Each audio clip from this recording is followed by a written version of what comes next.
Sanktsiebs ჩვენ ისე ვიყენებთ, როგორც ერთ-ერთი არახს, როგორც მაგალითად ბომბებსა და ტყვიებს. ასე რომ სულაც არაა გასაკვირი, რომ საქართველოში ისინი სანქციებს უწესებენ პარტიას, რომელიც მათ არ მოსწონთ. ამ ყველაფრის მიზეზი კი ისაა, რომ ჩემი აზრით, ახლანდელ ხელისუფლებას საქართველოში დაბალანსებული საგარეო პოლიტიკის წარმოება სურს.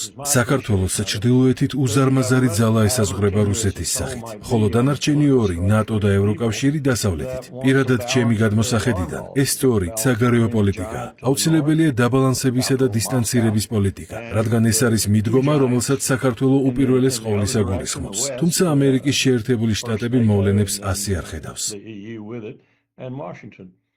And that's to me a sane policy, a policy of balance and distance, a policy that says I'm looking out for Georgia first. But that's not the way the United States sees it. გამოიწერე და გაიგე ამბები ლიბერალური ცენზურის გარეშე.